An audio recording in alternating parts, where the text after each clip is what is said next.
नमस्कार सभी को।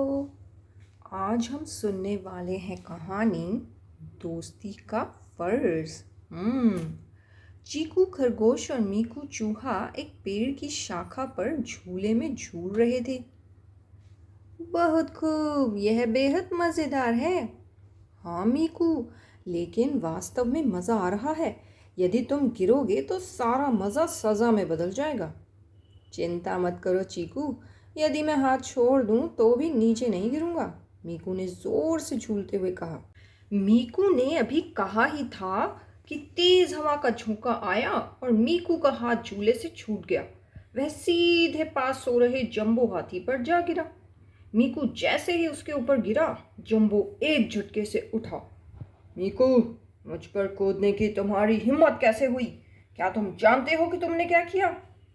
मुझे क्षमा करें जंबो, मैंने ऐसा जानबूझकर नहीं किया। हवा के झोंके से झूला जोर से हिला और मैं आप पर गिर पड़ा। मुझे खेद है कि आपको मेरी वजह से चोट लगी, मीकू ने घबराते हुए कहा। तुम जैसे पिद्दी से जानवर की मुझ पर गिरने से भला मुझे क्या चोट लगेगी? लेकिन तुमने मुझे जगाकर मेरा बड़ा नुकसान कर दिया। मैं अब तुम्हें नहीं छोड़ूंगा। मेरी मदद करो चीकू, जंबो को अपनी सूंड उठाते देख मीकू घबरा कर चिल्लाया। अरे पहले मुझे खुद को तो बचाने दो, फिर मैं तुम्हें बचाने की सोचूंगा, चीकू ने भागते हुए कहा और कुछ दूर जाकर एक पेड़ के पीछे छिप गया।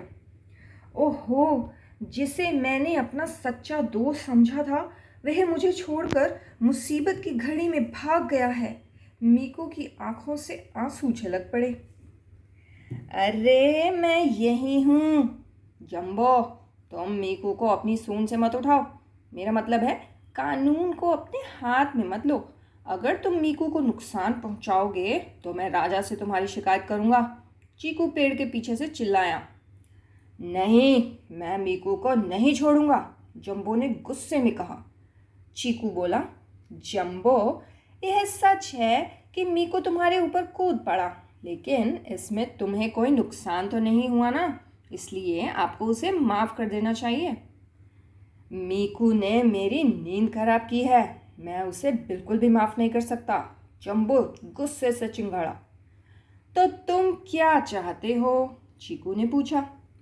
मैं भी मीकू पर कूदूंगा जैसे उसने मुझ पर छलांग लगाई, जंबो ने कहा तो चीकू चौंक गया। तुम ये क्या कह रहे हो जंबो? अगर तुम मीकू पर कूद पड़े तो जानते हो क्या होगा? मैं यह सब नहीं जानता, लेकिन न्याय सभी के लिए समान होना चाहिए। मीकू मुझ पर कूदता था, इसलिए मैं भी उस पर कूदूंगा, जंबो जिद पर अड़ गया। चीकू ने जंबो को समझाने की काफी कोशिश की, लेकिन जंबो अपनी जिद पर अड़ा रहा।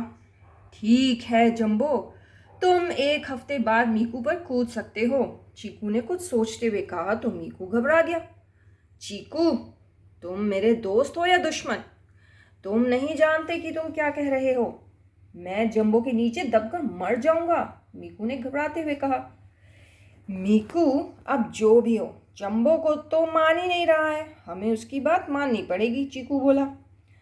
जंबो, आज से ठीक 1 सप्ताह बाद नदी के किनारे तुम मीकू पर कूद सकते हो, चीकू ने गहरी सांस लेते हुए बोला। मीकू गुस्से में अपने घर की ओर चल दिया। अरे मीकू, कहाँ जा रहे हो? जरा मेरी बात तो सुनो, चीकू ने उसे आवाज दी। चीकू, तुम मुझसे बात मत करो, तुम मेरे दोस्त नहीं दुश्मन हो।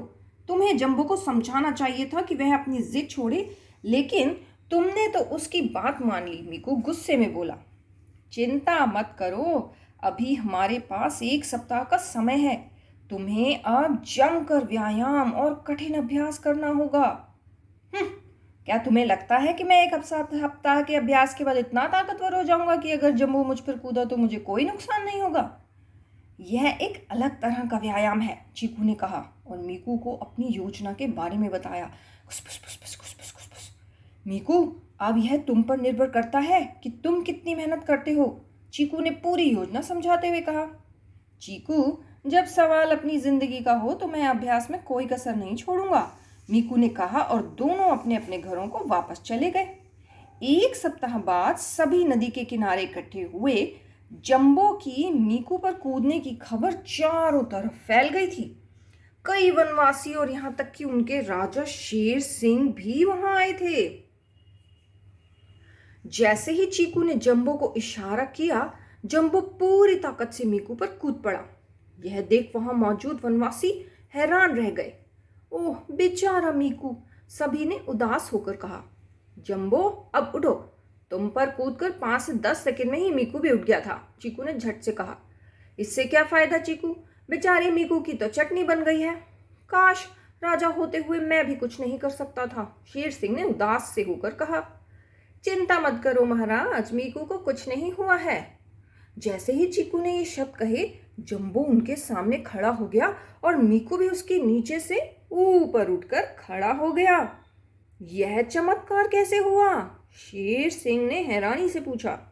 महाराज, जंबो के कूदने से पहले ही मीकू ने जल्दी से जमीन में एक छोटा सा बिल बना लिया और उसमें चला गया। इस वजह से जंबो के वजन का उस पर कोई असर ही नहीं हुआ। उसे इस बात का अंदाजा भी नहीं था कि मीकू बिल के अंदर छिप गया था, चीकू ने हंसते हुए कहा। जंबो का सारा वजन तो जमीन के ऊपर था, इसलिए उसका मीकू पर कोई असर नहीं पड़ा। अब हम समझ गए हैं कि तुमने जंबो को नदी के पास की जमीन पर मीकू को कूदने के लिए क्यों कहा था, ताकि वह जल्दी से एक बिल बना सके, शेर सिंह ने खुशी से कहा। तब तक मीकू दौड़कर चीकू के पास आया और उसके गले लग गया।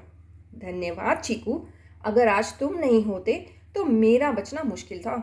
तुमने साबित कर दिया कि तुम ही मेरे सच्चे दोस्त हो, मीकू खुशी से रोते हुए बोला। मीकू, यह दोस्ती का फर्ज था, आखिर मुसीबत में एक दोस्त ही दूसरे दोस्त के काम आता है, चीकू ने कहा और दोनों खुशी से अपने घर की तरफ चले गए।